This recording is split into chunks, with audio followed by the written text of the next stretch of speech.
Bienvenue à tous à notre célébration en web diffusion de l'Église baptiste évangélique Emmanuel de l'Ouest de l'île.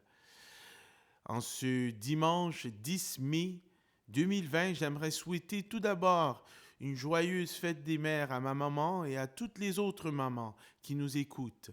Que la paix et la grâce de notre Sauveur Jésus soient avec vous. J'aimerais débuter notre célébration aujourd'hui en, en lisant un hymne dans le Célébrons Dieu, numéro 293, intitulé Réjouis-toi. Donc, sans plus tarder, lisons ensemble. Chrétien, réjouis-toi, tressaille d'allégresse, car ton Sauveur est roi. Regarde à lui sans cesse, en son amour, chrétien, réjouis-toi, réjouis-toi toujours. Exalte le Seigneur, il a sauvé ton âme. Dieu l'a comblé d'honneur après la croix infâme. En son amour chrétien, réjouis-toi, réjouis-toi toujours. Espère, adore et crois. Jésus seul est le Maître. Oh, loin déjà je vois sa gloire enfin paraître. En son amour chrétien, réjouis-toi, réjouis-toi toujours. Christ règne dans le ciel, au sein de la lumière, et son règne éternel bientôt viendra sur terre. En son amour chrétien, réjouis-toi, réjouis-toi toujours. Amen. Dans les cieux et sur la terre, il n'y a aucun nom plus doux que celui de Jésus. Chantons ensemble.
L'Éternel est mon berger, je ne manquerai de rien. Il me fait reposer dans de verts pâturages. Il me dirige près des eaux paisibles. Il restaure mon âme et me conduit dans les sentiers de la justice. Chantons ensemble, Yahweh.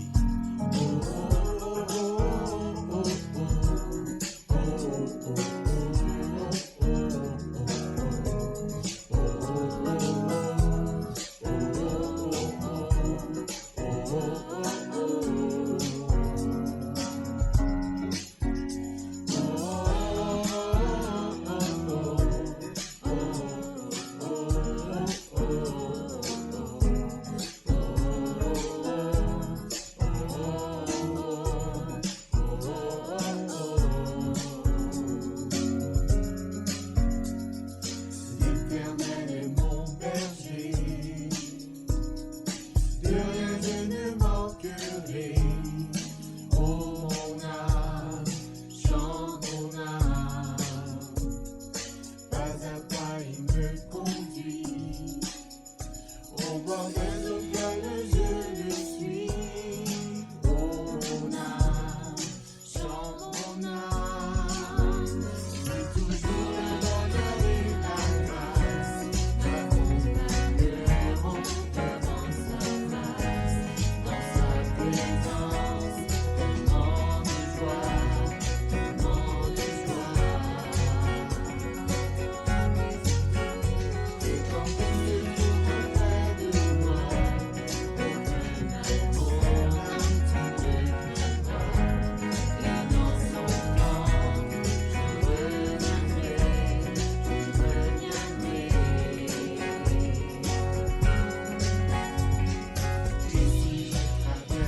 parole éclaire notre sentier.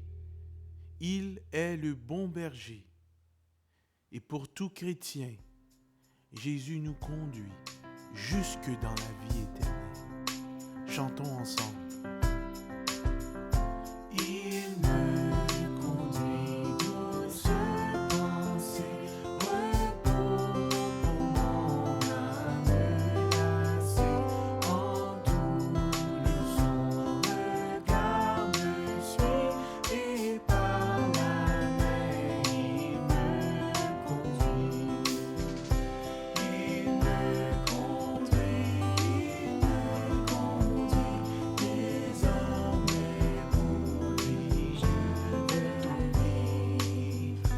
Brebis fidèle, je veux suivre de mon berger qui me conduit. Jésus sur moi veille sans cesse dans la joie et dans la tristesse, dans le jour comme dans la nuit. Pas à pas sa main me conduit. Il me conduit, désormais pour lui je vais vivre. Brebis fidèle, je veux suivre de mon berger qui me conduit. Comme un rempart, il me protège, il me préserve de tout piège. Loin de moi l'ennemi s'enfuit, j'en parle la main Christ me conduit.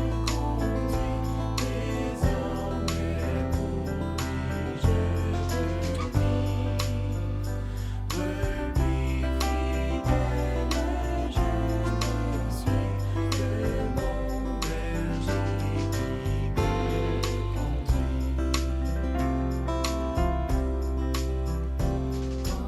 mon berger qui me conduit. Quand mon heure sera sonnée, mon œuvre ici-bas terminée, je dirai dans la sombre nuit, je ne crains point, il me conduit. Il me conduit, désormais pour lui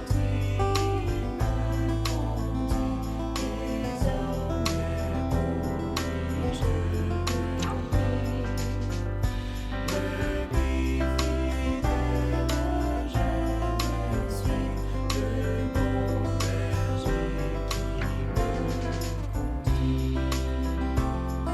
qui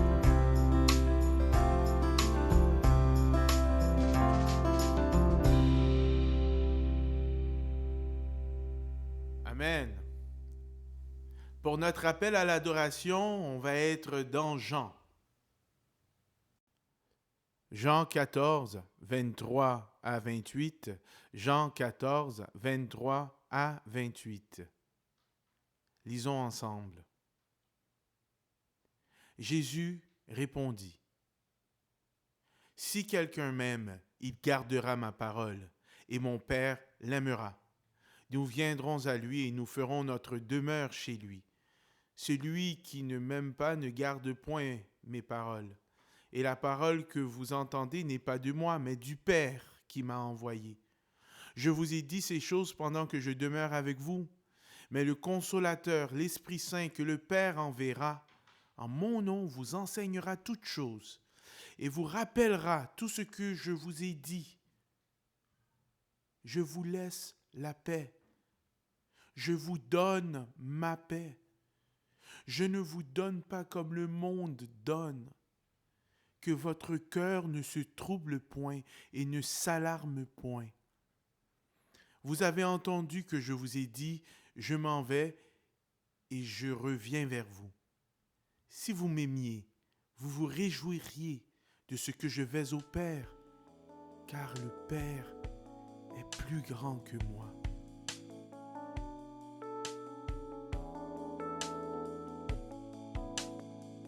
Dieu Tout-Puissant, quand mon cœur considère tout l'univers créé par ton pouvoir, le ciel d'azur, les éclairs, le tonnerre, le clair matin ou les ombres du soir, de tout mon être alors s'élève un chant. Dieu Tout-Puissant, que tu es grand. De tout mon être alors s'élève un chant. Dieu Tout-Puissant, que tu es grand. Quand par les bois ou la forêt profonde, j'erre et j'entends tous les oiseaux chanter. Quand sur les monts, la source avec son onde livre aux zéphyrs son chant doux et léger.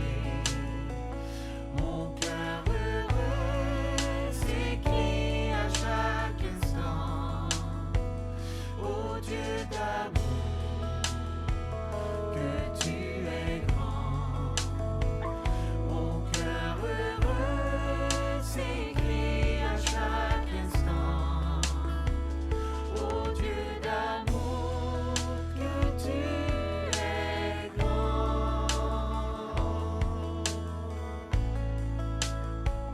Mais quand je songe au sublime mystère qu'un Dieu si grand a pu penser à moi, que son cher Fils est devenu un frère et que je suis l'héritier du grand roi, alors mon cœur redit la nuit le jour que tu es bon, ô Dieu d'amour. Alors mon cœur redit la nuit le jour que tu es bon, ô Dieu d'amour.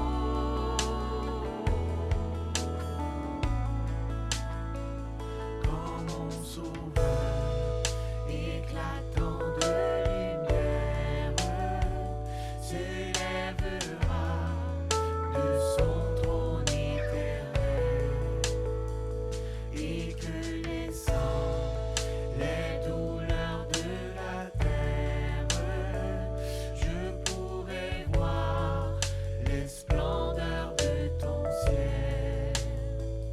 Je redirai dans son divin séjour: rien n'est plus grand que ton amour. Je redirai dans son divin séjour: rien n'est plus grand que ton amour.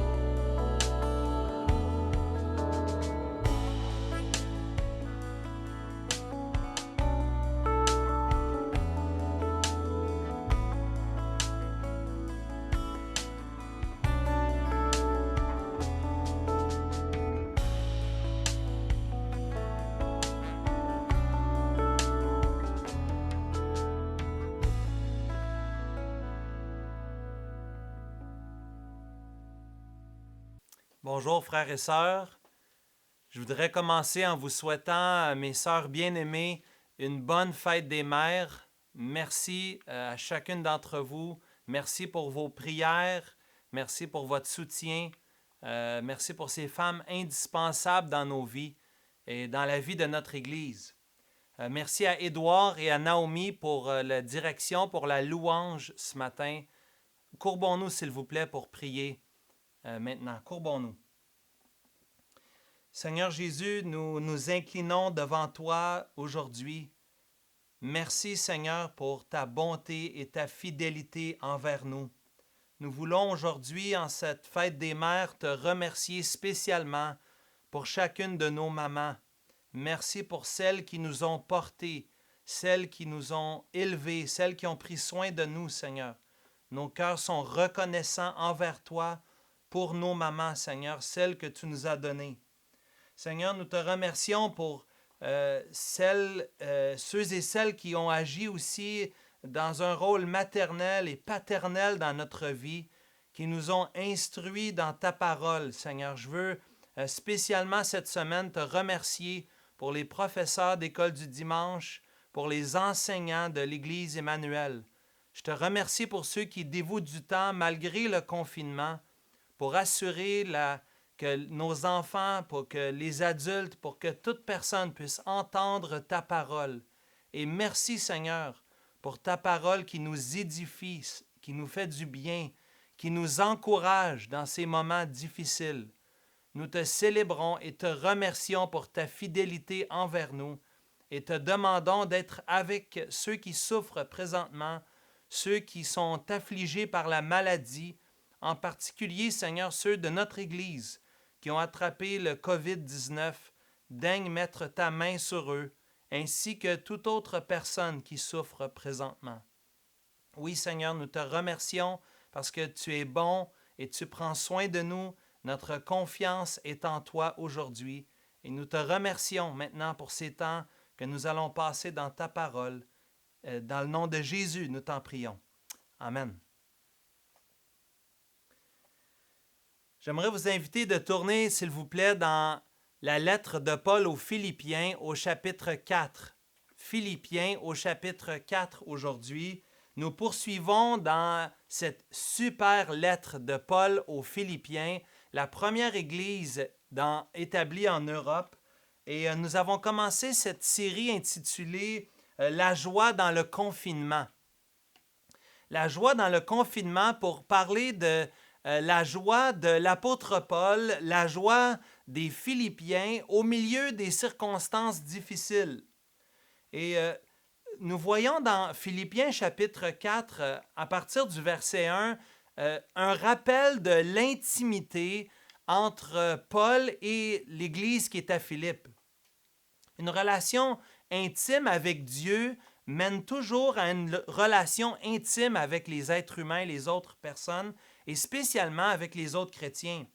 Un de mes amis, pasteur Bernard Guy, lorsque je l'avais entendu il y a quelques années au camp des Bouleaux, parlait de cette relation. Plus on est proche de Dieu, plus on est aussi proche des autres. On dirait que les deux choses vont ensemble. On dit souvent ça dans le mariage. Si tu veux t'approcher de ton épouse, rapproche-toi de Dieu. En s'approchant de Dieu les deux, on va aussi s'approcher l'un de l'autre. Et c'est vrai aussi dans l'Église. C'est impossible pour nous d'agir autrement. C'est-à-dire que Dieu, le Père, a tellement aimé le monde qu'il a envoyé son Fils. L'amour du Père, c'est celle d'aimer les autres. Et le Père a manifesté son amour envers l'humanité tout entière en envoyant son Fils bien-aimé Jésus. De la même façon, l'amour que nous avons pour Dieu, l'amour de Dieu, nous amène à aimer les autres. Et Paul a cet amour, cette intimité dans sa relation avec les Philippiens. Paul garde de merveilleux souvenirs des Philippiens. Paul, lorsqu'il pense aux frères et aux sœurs qui sont à Philippe, il éprouve beaucoup d'émotions. On se rappelle dans Acte 16, quand l'Église a démarré, il y avait la conversion de Lydie, il y avait la conversion, la libération de cette femme qui était emprisonnée d'un démon, de l'esprit de Python, dans les versets 16 à 18 de Acte chapitre 16, et la conversion spectaculaire du geôlier dans Acte 16, dans les versets 19 à 34. Et la semaine dernière, lorsqu'on se rappelait l'affection de Paul pour les Philippiens, au chapitre 3, on avait vu que Paul exprime son amour par les larmes. C'est-à-dire que Paul est attristé de penser aux faux docteurs, aux faux enseignants qui, malheureusement, par leurs faux enseignements, apportent des ravages dans l'Église. Et le danger que cela pose pour l'Église, ça l'amène Paul à pleurer même, d'avoir de larmes chaudes pour l'Église qui est à Philippe. Mais inversement, aujourd'hui, dans Philippiens 4, verset 1, on se rappelle cette proximité, cet amour chaleureux que Paul avait pour l'Église qui est à Philippe. Ici, remarquez, dans Philippiens 4, verset 1, Paul dit « C'est pourquoi, mes bien-aimés et très chers frères, vous qui êtes ma joie et ma couronne, demeurez ainsi fermes dans le Seigneur, mes bien-aimés. » C'est répété pour une deuxième fois, mes bien-aimés. Et on sait que ce n'est pas la première fois que Paul va parler ainsi des Philippiens. Rappelez-vous, dans Philippiens 1, verset 7, Paul dit « Je vous porte dans mon cœur ». Paul dit « Je vous chéris avec la tendresse de Jésus-Christ » dans Philippiens 1, verset 8. Paul dit « Je prie pour vous » Philippiens 1, verset 4. Et Philippiens 2, verset 26, Paul va dire qu'il désire aller voir les Philippiens. Plusieurs indices dans la lettre de Paul aux Philippiens nous rappellent cet amour, cette proximité entre l'apôtre et l'Église. Et ce n'est pas différent. Paul va dans son c'est pourquoi, dans son résumé, pour faire le dernier droit dans sa lettre, il rappelle aux Philippiens l'affection qu'il a pour eux. Et cette affection, elle est quadruple, si vous voulez, au verset 4. D'abord, la mention de bien-aimé et à la fin du verset bien-aimé. Ensuite, il va surenchérir en disant mes très chers frères. Il aurait pu dire mes frères, mais il veut insister en disant mes très chers frères. Et finalement, vous êtes ma joie, vous êtes ma couronne. Il leur lance encore des éloges pour démontrer son amour pour eux. Frères et sœurs, j'éprouve, les anciens éprouvent, vous éprouvez cette même amour réciproque présentement. Dans le confinement, alors qu'on ne peut pas se voir, on se voit un petit peu sur les écrans, on s'appelle, on entend la voix de l'autre, mais nous expérimentons dans l'Église locale, 2000 ans plus tard, cette même affection et tendresse les uns pour les autres. Cette proximité, cette relation filiale, ce désir de se voir et cette impatience d'un déconfinement nous permettant de nous réunir à nouveau, ça va être absolument merveilleux. J'ai vraiment hâte d'être avec vous, chacun d'entre vous.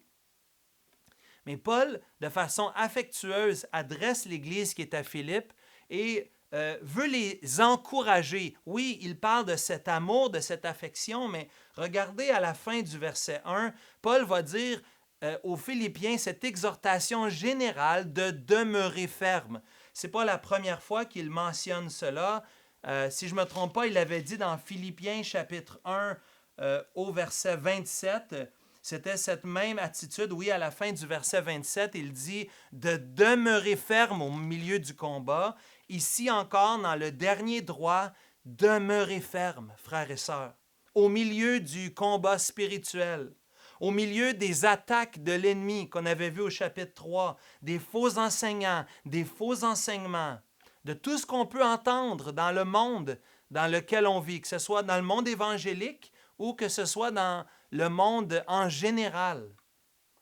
Tout ce que nous pouvons entendre peut nous amener à nous inquiéter, à passer par des temps difficiles. Paul dit « Demeurez ferme, peu importe ce que vous voyez, peu importe ce que vous entendez. Au milieu des épreuves, au milieu des difficultés, au milieu du confinement, demeurez ferme. » C'est l'exhortation de Paul aux Philippiens et c'est tellement une belle exhortation pour nous de demeurer ferme, c'est-à-dire de ne pas lâcher, de ne pas abandonner la course, mais d'un seul esprit, d'une seule pensée, d'un même cœur, de poursuivre dans la course. Et Paul ici, dans Philippiens chapitre 4, invite les Philippiens de demeurer fermes. Je pense que c'est l'idée principale de ce que je veux vous présenter aujourd'hui. Paul invite les Philippiens de demeurer fermes dans le marathon de la vie chrétienne. Dans la course de la vie chrétienne, Paul veut te dire comment tu dois courir la course. Comment courir la course de la vie chrétienne? On a déjà vu au chapitre 2 qu'il faut courir avec humilité et altruisme. On avait vu qu'il y avait une attitude, une pensée à avoir en tant que chrétien, mais Paul ici peut dire dans Philippiens chapitre 4, les versets 1 à 9, il peut donner 3 exhortations. J'aimerais voir avec vous 3 exhortations dans Philippiens chapitre 4, les versets 1 à 9. La première exhortation, la première manière de courir la course, dans les versets 2 et 3, Paul dit qu'il faut d'abord régler nos différends. Régler nos différends, c'est le premier R. J'ai trouvé 3 R pour résumer nos 3 points aujourd'hui. Donc, le premier R pour la course, c'est de régler nos différends. Le deuxième R, c'est de se réjouir dans le Seigneur. Et le troisième R, c'est de trouver le repos dans le Seigneur ou se reposer dans le Seigneur. C'est à ce point que Paul veut adresser l'Église qu'il aime. On va lire ensemble Philippiens 4, les versets 2 à 9. Le verset 1, on l'a déjà lu. Lisons Philippiens 4, versets 2 à 9. Paul dit « J'exhorte Évodie et Syntyche à être d'un même sentiment dans le Seigneur. Et toi aussi, fidèle collègue, oui, je te prie de les aider. Elles ont combattu pour l'Évangile avec moi et avec Clément et les autres compagnons d'œuvre dont les noms sont écrits dans le livre de vie. Réjouissez-vous, toujours dans le Seigneur. Je le répète, réjouissez-vous. Que votre douceur soit connue de tous les hommes. Le Seigneur est proche. Ne vous inquiétez de rien, mais en toute chose, faites connaître vos besoins à Dieu par des prières, par des supplications et avec action de grâce. Et la paix de Dieu, qui surpasse toute intelligence, gardera vos cœurs et vos pensées en Jésus-Christ. Au reste, frères, que tout ce qui est vrai, que tout ce qui est honorable, que tout ce qui est juste, que tout ce qui est pur, que tout ce qui est aimable, tout ce qui mérite l'approbation, tout ce qui est vertueux et digne de louange, soit l'objet de vos pensées. Ce que vous avez reçu et entendu de moi, et ce que vous avez vu en moi, pratiquez-le, et le Dieu de paix sera avec vous. Oui, Paul nous montre ici 3 manières, 3 éléments, 3 façons d'identifier un chrétien qui court la course de la vie chrétienne. 3 leçons pour nous, comment on doit courir notre course. Et premièrement, on voit dans les versets 2 et 3 qu'il faut régler nos différends. Il faut régler nos différends parce que des conflits dans l'Église, des différends dans l'Église doivent être restaurés dans le but de ramener l'unité dans l'Église. C'est pour ça que souvent on va parler d'être authentique ou d'être transparent ou de dire les vraies choses. C'est-à-dire qu'on ne veut pas juste chacun aller de notre côté et ne pas régler les choses. On veut régler les choses les uns avec les autres dans le but de préserver et de chérir l'unité dans l'Église. Paul commence avec une exhortation. Vous remarquez au verset 2, cette double exhortation. Paul exhorte pas plus Évodie que Syntyche. Paul exhorte les deux. J'exhorte Évodie, j'exhorte Syntyche. Les deux avaient la responsabilité de régler les différends. S'il y a un conflit entre 2 personnes, qui est responsable? Les 2 sont responsables et les 2 ont la responsabilité de régler le conflit. Oui, mais c'est lui qui a commencé. Oui, mais ce que lui ou elle a fait, c'est beaucoup plus grave.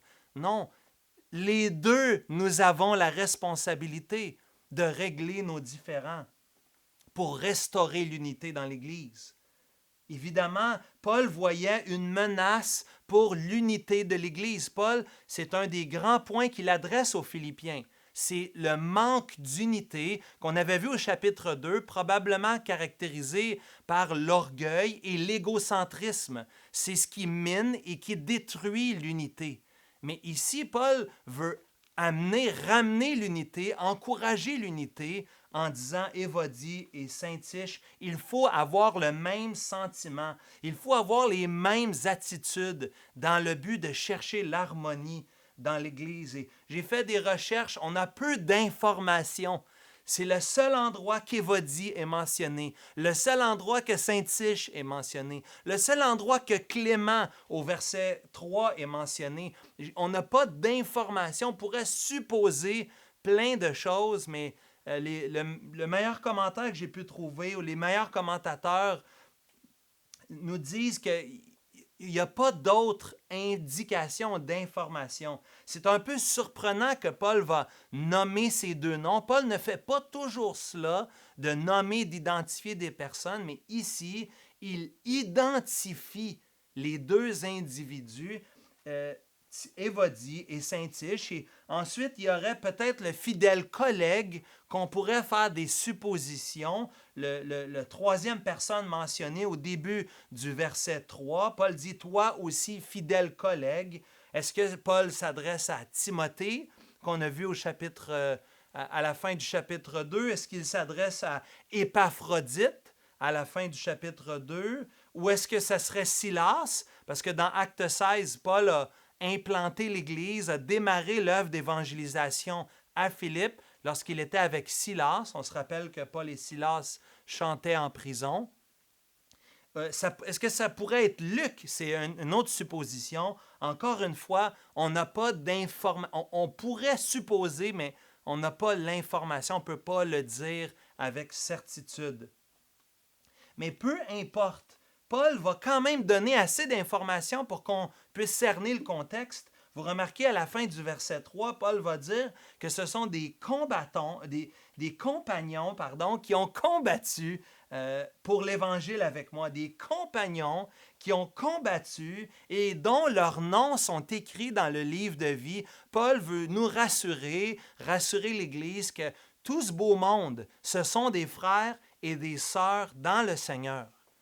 Et ils ont besoin, Évodie et Saint-Tiche, de régler leurs différends après avoir combattu ensemble, œuvré ensemble, prié ensemble. Pour une raison qu'on ne sait pas, il y a un différend entre ces deux sœurs-là, ces deux individus-là. Et c'est sûr que je ne pouvais pas m'empêcher en pensant à ce fidèle collègue. J'ai pensé, ce serait qui ce fidèle collègue au Québec en 2020, ou en tout cas dans les dernières années au Québec, dans les 30 à 50 dernières années. Bon, j'ai 40 ans, mais j'ai entendu parler ou j'ai connu des hommes que j'ai pensé ici qui pouvaient avoir joué un rôle ici de faiseurs de paix, de rassembleurs. Et, j'ai pensé sans doute à notre frère bien-aimé Bill Phillips, qui a joué ce rôle, qui a aidé tellement d'églises dans des situations complexes, pas seulement notre église, mais aussi plusieurs églises dans notre famille d'églises. J'ai pensé à Michel Habib, qui a été secrétaire de notre association, mais qui a aussi été un secrétaire pastoral, qui a voulu aider des églises en conflit, des situations difficiles. Notre frère bien-aimé a été là, Michel Habib, Dominique Guichard, je pense à Louis Bourque, à François Picard de notre Église, pasteur François, mais aussi à Jean-Philippe Lapierre, un jeune ouvrier qui, aujourd'hui, qui est déménagé à Joliette, puis qui aide aussi les églises, et qui a été une bénédiction dans le Saguenay-Lac-Saint-Jean. Donc, je pense seulement à des frères.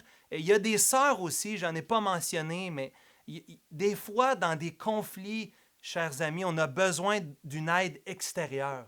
On a besoin d'une personne qui est pas dans le conflit, qui peut nous aider à restaurer, à rétablir la situation, qui amène de l'objectivité. Quelqu'un qui peut, de par sa sagesse, son amour pour le Seigneur, mais aussi son amour pour nous, peut agir comme le fidèle collègue qu'on voit ici au verset 3 pour aider à réparer une situation difficile. Donc, mon frère, ma sœur, est-ce qu'il y a dans ta vie, est-ce qu'il y a dans notre Église des éléphants dans la pièce? Est-ce qu'il y a des situations conflictuelles ou des différends, comme on voit ici entre Évodie et Saint-Tiche? Des différends qu'on devrait régler, qu'on ne devrait pas laisser l'ennemi nous séparer dans l'Église, mais où on devrait ensemble chercher à régler les situations. Pendant le confinement, peut-être que tu as eu l'occasion de prier d'une façon spéciale, de lire la Bible, de discuter avec une personne, un ami, ton conjoint, tes enfants. Peut-être que le Seigneur te met à cœur de demander pardon à quelqu'un ou d'aller voir quelqu'un dans l'Église, entrer en contact avec lui ou elle et dire, tu sais quoi, je veux te demander pardon. Ou je veux te dire, quand tu as fait ça, ça m'a offensé, puis je veux réparer, je veux régler la relation entre nous deux. Frères et sœurs, profitons de ces moments que nous avons de confinement pour régler et pour rétablir l'unité, pour régler nos différends. C'est le premier R qu'on a vu ce matin. Mais le deuxième R, le deuxième élément de notre course de la vie chrétienne, c'est dans les versets 4 et 5, des versets bien connus. Réjouissez-vous toujours dans le Seigneur. Je le répète, réjouissez-vous, que votre douceur soit connue de tous les hommes. Le Seigneur est proche. Paul parle ici de deux attitudes de cœur. La première attitude, on va voir le deuxième, si tu veux, au verset 5. Je vais passer plus de temps sur le premier, mais le deuxième ici, le premier qu'on voit ensemble, c'est la douceur. La douceur qui dénote un désintéressement, c'est-à-dire pas que je suis désintéressé des autres, mais que je suis désintéressé par rapport à moi-même. Le mot veut dire de ne pas revendiquer mes propres droits. La douceur, c'est même si on me parle avec dureté, même si on est impatient envers moi, je réponds à l'autre en ne revendiquant pas mes droits, mais plutôt de façon désintéressée, en acceptant avec douceur de parler à l'autre, d'écouter l'autre, de reprendre l'autre avec douceur. Et c'est une attitude tellement importante, surtout avec ce que nous venons de discuter dans le premier R, de régler nos conflits. C'est sûr qu'on veut le faire avec douceur, avec amour. Mais je vais passer le plus de temps possible ici au verset 4, parce qu'en plus du verset 4, le verset 4, c'est encore répété, c'est encore dit à 2 reprises. Au premier siècle, on n'avait pas de surligneur, on ne pouvait pas faire un carré, on ne pouvait pas mettre un astérix. C'était pas comme ça qu'on écrivait. Quand on répète quelque chose, quand Jésus dit en vérité, je vous le dis, Jésus veut attirer l'attention. C'est comme si aujourd'hui on surlignait, c'est comme si on mettait en caractère gras dans une police plus facile à identifier. Et Paul ici, à 2 reprises, dit aux Philippiens, il vient de parler que eux, l'Église, vous êtes ma joie, mais Paul veut leur dire à eux, oui, vous êtes ma joie, mais je veux que vous réjouissiez dans le Seigneur. Réjouissez-vous toujours dans le Seigneur. Et c'est un thème tellement important dans cette première lettre. Au chapitre 1, verset 4, 18, 25, 26. Au chapitre 2, verset 2, 16, 18, 28. Chapitre 3, verset 1, 3. Chapitre 4, verset 1 et 10. Chapitre 4, verset 4, ce qu'on est en train de voir aujourd'hui. C'est constamment dans le discours de Paul aux Philippiens. Oui, il veut rassembler l'Église, les inciter à être unis, mais Paul veut leur parler de la joie dans le Seigneur. Il se donne un exemple, il parle de sa joie, mais ici, c'est vraiment une exhortation dans la course de la vie chrétienne, dans le marathon de la vie chrétienne. Une des clés, un des secrets de la vie chrétienne, c'est de la joie dans le Seigneur. Paul n'est pas en train d'inventer quelque chose. Je vous l'ai dit la semaine dernière, plus de 300 références dans la Bible à la thématique de la joie. Mais je veux en particulier vous demander de tourner dans Jean chapitre 15, où Jésus, lorsqu'il est avec ses disciples, avec ses bien-aimés, peut leur dire, Jean chapitre 15, dans les versets 9 à 11, Jean 15, versets 9 à 11, Jésus dit, « Comme le Père m'a aimé, comme le Père m'a aimé, je vous ai aussi aimé, demeurez dans mon amour. Si vous gardez mes commandements, vous demeurerez dans mon amour, de même que j'ai gardé les commandements de mon Père et que je demeure dans son amour. » Vous vous rappelez, tantôt, je vous ai parlé de l'amour de Dieu. Plus on est proche de Dieu, plus on aime les autres. Mais il y a encore un autre élément important ici.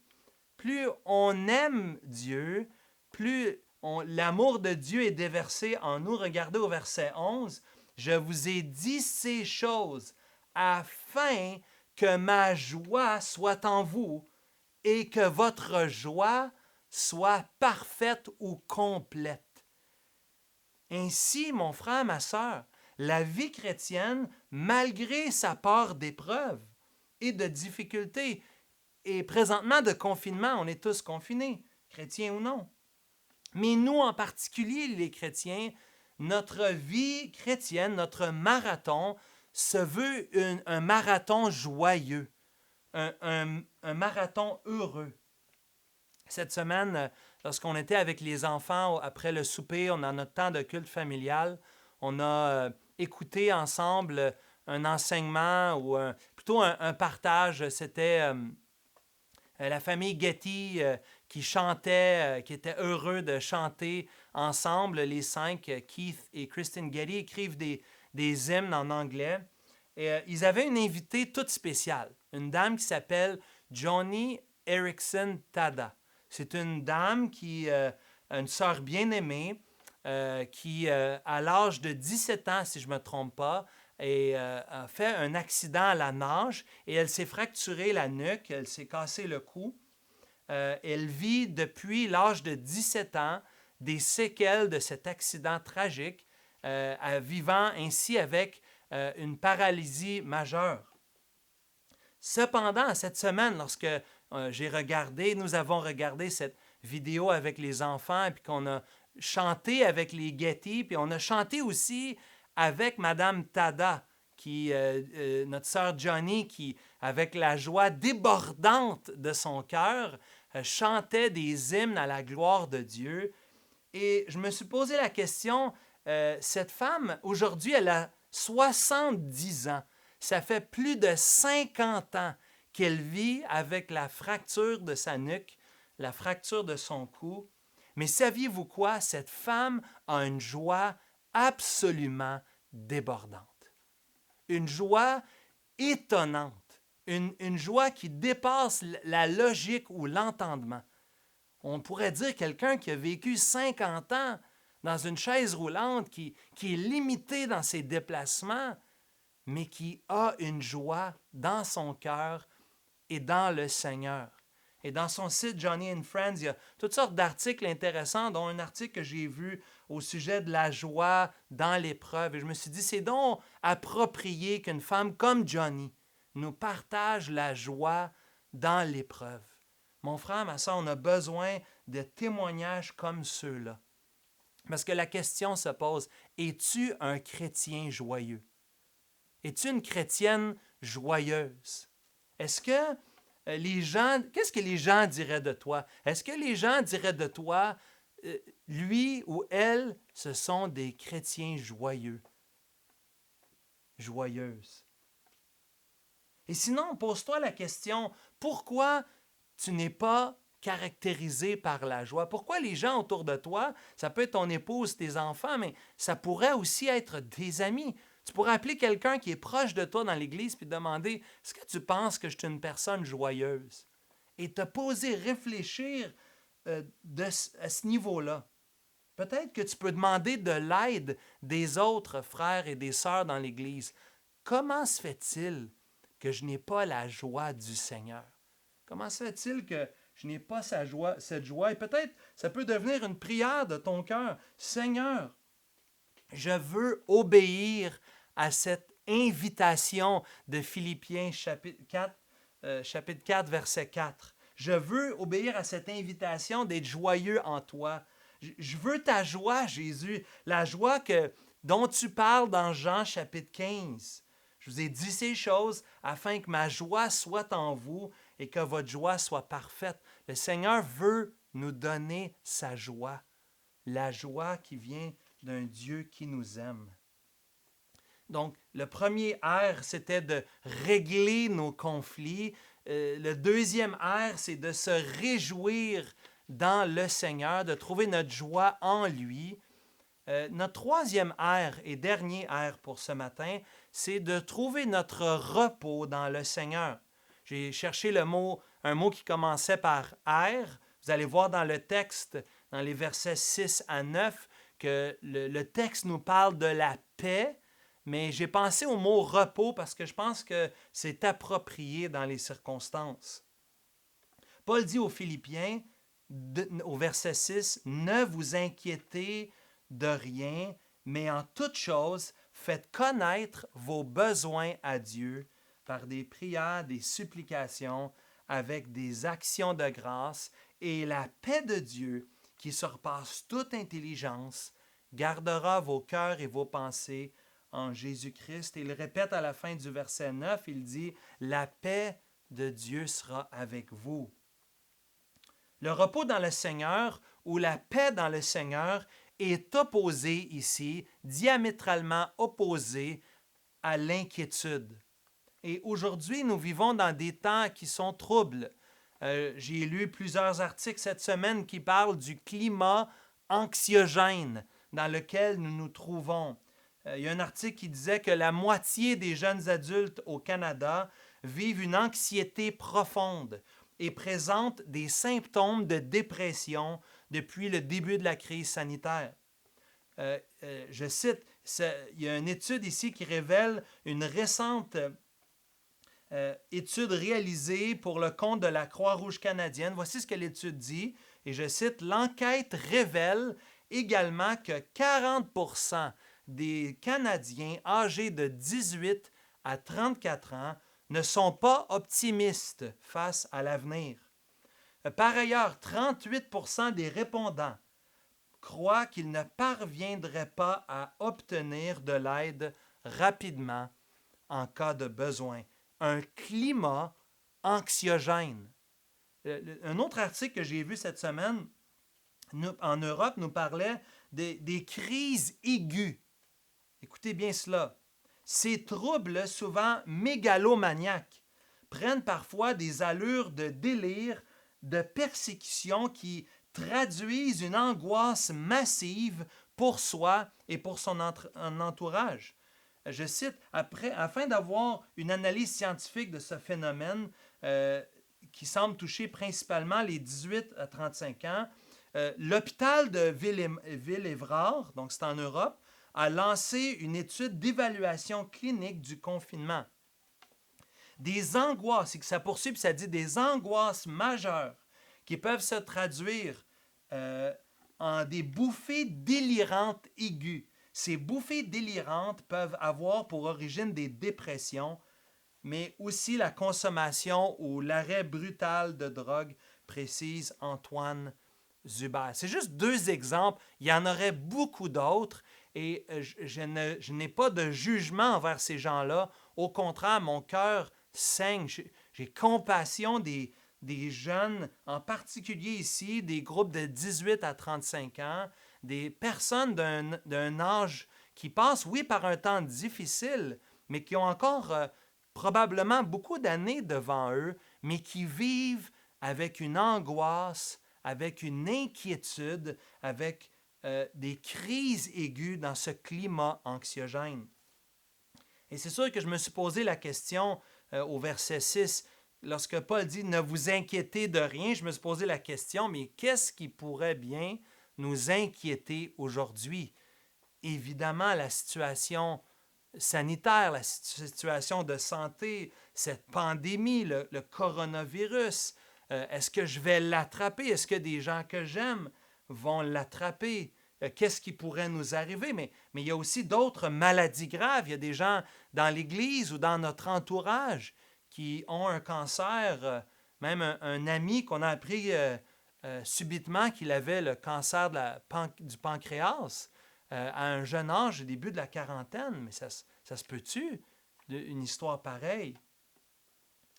Mais peut-être qu'il y a d'autres choses qui te tracassent dans ta famille, qui t'inquiètent. Ça peut être la santé de tes enfants ou peut-être la santé spirituelle de ta famille.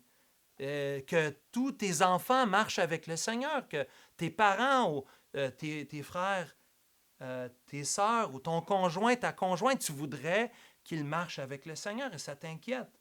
Peut-être c'est ton futur, le futur même de tes enfants. Il semble que c'est un grand sujet important aujourd'hui. On veut voir nos enfants se développer, réaliser leur potentiel, se marier, obtenir un bon travail, avoir le succès. Peut-être que ce sont des choses aussi qui peuvent t'inquiéter. On a beaucoup de gens dans l'Église qui ont immigré d'un pays lointain. Et peut-être que même ce matin, cette semaine, tu t'es inquiété. Et c'est peut-être un peu normal que tes pensées vont vers ceux qui sont dans une situation peut-être fragile ou difficile, situation précaire.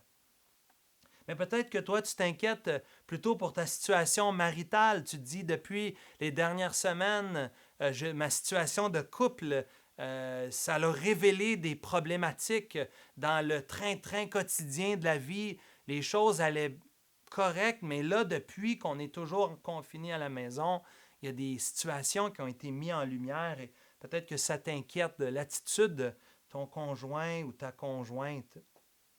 Peut-être c'est ta situation, la situation du monde. Peut-être quand tu regardes le monde autour de nous, tu penses à des personnes vulnérables, des pays pauvres, mais aussi de cette maladie, des incidences que ça peut avoir, ou le mal dans le monde.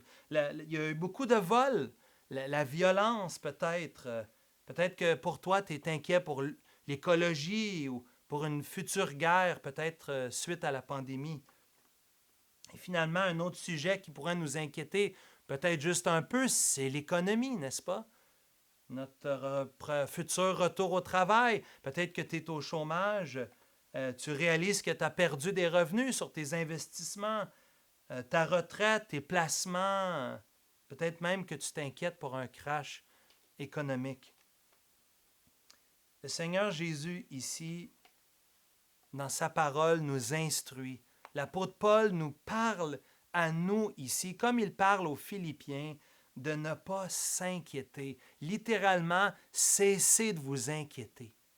Arrêtez de vous inquiéter. Puis là, vous dites, oh, mes pasteurs, ça ne m'aide pas quand je suis inquiet de me faire dire de ne pas m'inquiéter. Et je peux comprendre.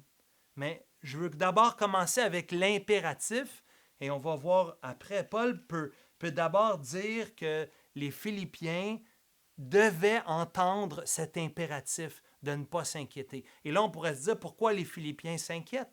On n'a pas les éléments, mais on peut supposer qu'ils s'inquiètent pour Paul, pour sa situation, pour son emprisonnement, pour ses persécutions. Ils avaient quand même envoyé Épaphrodite pour aller aider Paul. Ils se souciaient de lui. Paul doit les rassurer tout au long de la lettre. Ce qui m'est arrivé a plutôt contribué au progrès de l'Évangile. Paul doit rassurer ses frères, ses sœurs qui sont inquiets. Mais ici, l'idée, c'est pas de se calmer en ayant des pensées positives. C'est pas non plus en ayant une attitude bohème. On s'en fout, keep it cool, tout va bien aller. C'est pas une pensée positive ici. C'est pas du tout l'idée de Paul ici, je crois. Je crois plutôt que c'est une invitation de transférer nos inquiétudes et les remettre au Seigneur. Transférer ce qui nous pesons dans notre cœur et le déposer aux pieds du Seigneur. De faire confiance à Dieu. 2 personnes de l'Église la semaine dernière m'ont communiqué le verset que vous connaissez, Ésaïe 41. verset 10, qui dit « Ne crains rien, car je suis avec toi. Ne promène pas des regards inquiets, car je suis ton Dieu.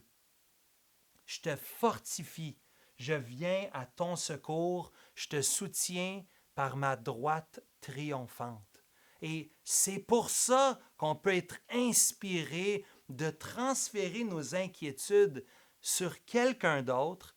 On les transfère à Dieu, tout ce qui peut nous inquiéter. Et la semaine dernière, lorsque le 2 mai dernier, nous avons eu notre journée de prière, de jeûne et de prière avec notre famille d'église, notre bien-aimé pasteur Louis Bourque a partagé deux des plus grandes raisons pour lesquelles nous avons de la difficulté à prier, c'est-à-dire, ce que je veux dire par prier, on va le voir dans un instant, mais c'est de transférer, de déposer nos inquiétudes aux pieds de Dieu. Et Louis disait, il y a deux raisons pour lesquelles on a de la difficulté à prier. Premièrement, il dit, c'est difficile de prier, c'est difficile pour nous de faire ça parce que nous sommes indépendants.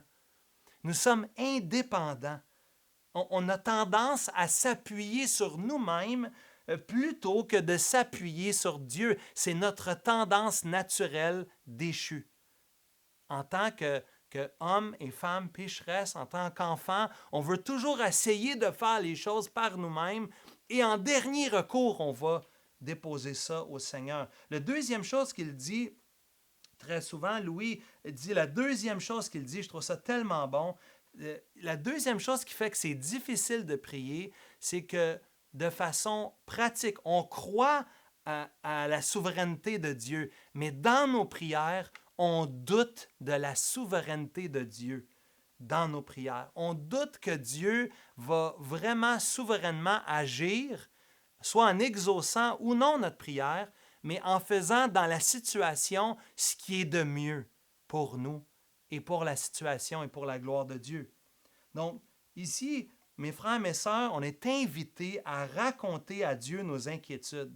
Comme cette femme dans Luc chapitre 18 qui allait devant le juge inique et Jésus a dit, « Voici comment il faut prier sans se relâcher. » Il y a un élément dans la prière de persistance, d'insistance et de persistance. C'est pourquoi je parle de la prière autant, c'est que vous remarquez dans Philippiens chapitre 4 au verset 6, après avoir insisté qu'ils ne s'inquiètent pas, Paul peut dire aux Philippiens, en toute chose, faites connaître à Dieu vos besoins à Dieu par des prières, par des supplications et avec des actions de grâce. Ces trois éléments se voient dans notre vie de prière.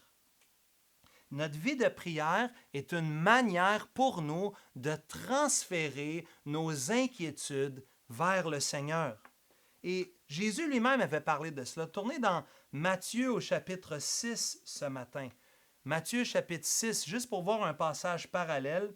Jésus dit, c'est pourquoi je vous dis, Matthieu 6, verset 25, Matthieu 6, 25, « Ne vous inquiétez pas pour votre vie, de ce que vous mangerez, ni pour votre corps, de ce que vous serez vêtu, des choses essentielles. La vie n'est-elle pas plus que la nourriture et le corps plus que le vêtement? Regardez les oiseaux du ciel, ils ne sèment ni ne moissonnent, ils ne s'amassent rien dans des greniers, et votre Père céleste les nourrit. Ne valez-vous pas beaucoup plus qu'eux, que ces petits oiseaux du ciel? Qui de vous, verset 27, Matthieu 6, verset 27, qui de vous, par ses inquiétudes, peut ajouter une coudée, peut-être une longueur, une journée, une seconde à sa vie? Et pourquoi vous inquiétez au sujet du vêtement? Considérez comment croissent les lys des champs. Ils ne travaillent ni ne filent. Cependant, je vous ai dit, même Salomon, dans toute sa gloire, n'a pas été vêtu comme l'un d'eux. Si Dieu revêt ainsi l'herbe des champs qui existe aujourd'hui et qui demain sera jetée au four, ne vous vêtira-t-il pas à plus forte raison, gens de peu de foi? Ne vous inquiétez donc point, Et ne dites pas, que mangerons-nous, que boirons-nous, de quoi serons-nous vêtus, car toutes ces choses, ce sont les païens qui les recherchent. Votre Père céleste sait de quoi vous avez besoin. C'est incroyable, n'est-ce pas, dans Matthieu chapitre 6, de considérer ce rappel du Seigneur Jésus qui va dans le même sens que l'apôtre Paul, de ne pas s'inquiéter, mais de faire confiance à Dieu parce que nous sommes beaucoup plus précieux pour Dieu, nous, ses enfants, nous, ses disciples, nous, les créatures créées en son image. À combien plus forte raison nous ne devons pas nous inquiéter, mais transférer notre confiance en lui. Dans Matthieu chapitre 10, quelques chapitres plus loin, il peut même dire les cheveux de votre tête sont tous comptés, le peu qui me reste, mais il dit ne craignez donc point, vous valez beaucoup plus que des passereaux, vous valez beaucoup plus que des oiseaux. Encore, Jésus utilise au moins à 2 reprises cette image des passereaux, d'un petit oiseau pour dire qu'il ne faut pas craindre, il ne faut pas être inquiet. J'aime l'Éternel, nous dit le psaume 116, car il entend ma voix et il entend mes supplications. Il a penché son oreille vers moi et je l'invoquerai toute ma vie. Mon frère, ma sœur, ta foi grandit dans les épreuves, dans les difficultés que tu vis, même dans le confinement. Dieu veut compléter, continuer l'œuvre qu'il a commencée en toi. Il veut te faire grandir en lui. Il veut que tu apprennes non seulement à prier Dieu, mais prier avec foi en transférant toute ta confiance en lui, en se rappelant aussi combien Dieu est fidèle. Et Dieu peut être aujourd'hui ton confident. Il y a peut-être des inquiétudes que tu n'as pas osé dire à personne. Dis-les au Seigneur.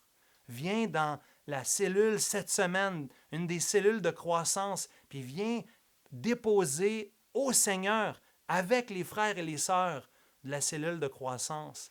Viens déposer tes inquiétudes au pied du trône de la grâce. Viens déposer à celui qui a un fardeau qui est doux et léger. Venez à moi, dit Jésus, vous tous qui êtes fatigués, chargés, et je vous donnerai du repos. Prenez mon joug sur vous, recevez mes instructions, car je suis doux et humble de cœur. Vous trouverez du repos pour vos âmes. On est invité de venir prier et déposer nos fardeaux aux pieds du Seigneur. Donc, non seulement au verset 7, au verset 6, qu'on peut faire connaître nos besoins à Dieu par des prières, par des supplications, des demandes avec instance, mais aussi, c'est merveilleux ici que Paul nous dit qu'il faut amener des actions de grâce. C'est tout un remède, les actions de grâce. Si Serge avait dirigé ce matin, on aurait chanté le 230 dans le Célébrons Dieu qui dit « Compte les bienfaits de Dieu, mets-les tous devant tes yeux. Tu verras en adorant combien le nombre en est grand. » Et Serge nous aurait dit « Name them one by one. » Quand on prend du temps pour remercier le Seigneur, pour compter ses bienfaits dans nos vies, les actions de grâce deviennent le remède à l'ingratitude, mais aussi une des grandes solutions à nos inquiétudes. En remerciant Dieu pour tout ce que nous avons eu, en toutes circonstances, cela nous aide à nous rappeler comment Dieu a répondu dans le passé. Avant de s'inquiéter pour l'avenir, en apportant des actions de grâce à Dieu pour notre vie passée, notre vie présente, on est rassuré de sa fidélité pour l'avenir. Et c'est merveilleux pour nous de trouver ainsi la paix de Dieu. La paix de Dieu qui se voit dans les versets 7 à 9. La paix qui surpasse toute intelligence. La paix qui nous vient du prince de la paix. qui nous vient du Prince de la paix qui a dit qu'il nous donnerait sa paix. Je vous donne ma paix. Je vous donne la paix, je vous donne ma paix. Je ne donne pas comme le monde donne, que votre cœur ne se trouble point et ne s'alarme point. Jean 14, verset 27. Que votre cœur ne se trouble point, croyez en Dieu, croyez en moi. Ainsi, en déposant nos inquiétudes aux pieds du Seigneur, en déposant nos fardeaux, nos soucis, quels qu'ils soient, aux pieds du Seigneur par des prières et des supplications, en louant le Seigneur pour sa fidélité du passé, le Seigneur nous donne une paix qui dépasse la logique. Comme l'histoire de Johnny que je vous ai racontée tantôt, nous voyons des histoires que humainement, ça ne fait aucun sens d'avoir la joie, d'avoir la paix de Johnny dans une situation aussi difficile, celle qu'elle a vécue dans sa santé, mais dans une paix qui surpasse toute intelligence, qui n'est pas explicable logiquement, humainement, mais qui dépasse les circonstances. En cela, Dieu nous donne la paix, la tranquillité et la sérénité. En conclusion ce matin, mon frère, ma sœur, on a vu comment courir la course de la vie chrétienne. Paul dit dans Philippiens 3, « Je cours vers le but, je cours avec persévérance. » On veut courir, mes frères, mes sœurs, mais Dieu nous dit comment. Il faut, dans le marathon de notre vie chrétienne, il nous faut régler nos conflits. Est-ce que tu as des conflits à régler cette semaine? Est-ce que tu as à confesser quelque chose ou aller voir quelqu'un qui t'a offensé et lui partager tes sentiments, comment tu as été blessé et avec douceur lui demander de lui communiquer ce que tu as vécu et lui demander de te demander pardon, de chercher à restaurer la relation. Deuxièmement, deuxième point d'application, est-ce que tu as la joie du Seigneur? Est-ce que tu te réjouis dans le Seigneur? Est-ce qu'il est possible dans les circonstances que nous vivons présentement, dans le confinement, que plutôt que de regarder au Seigneur pour trouver ta joie en lui, tu t'es inquiété par des situations, par des choses ici, bas sur terre? Se peut-il que tu as perdu ta joie? Mon frère, ma sœur, va aux pieds du Seigneur pour trouver ta joie. Et finalement, troisième rappel ou application, est-ce que tu te reposes dans le Seigneur? Est-ce que tu viens déposer tes fardeaux, tes inquiétudes? Qu'est-ce qui te tracasse? Est-ce que tu les déposes aux pieds du Seigneur dans le but de chercher ta paix et ta joie en lui? Est-ce que tu peux arriver à Dieu avec tes prières, tes supplications, mais aussi avec des actions de grâce pour le louer pour sa fidélité? Prions, s'il vous plaît. Seigneur, merci. Merci pour ton amour. Merci parce que plus nous te connaissons, plus nous t'aimons, plus tu nous rapproches les uns des autres. Seigneur, merci parce que tu nous as instruits. On n'est pas laissé à vaguer ça et là, mais tu nous as donné cette direction, le but de notre vie chrétienne, de te connaître, de te ressembler, Jésus. Nous voulons régler nos différends, Seigneur. Nous voulons nous réjouir en toi en toutes circonstances. Et Seigneur, nous voulons nous reposer en toi. Bénis ton Église, cette Église que j'aime pour ses frères et ses sœurs qui m'aiment aussi, Seigneur. Daigne les bénir, les soutenir.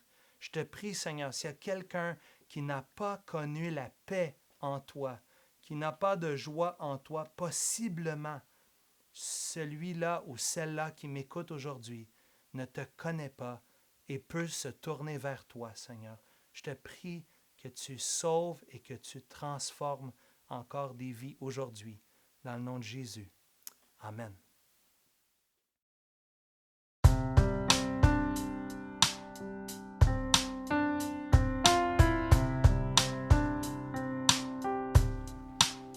J'écoute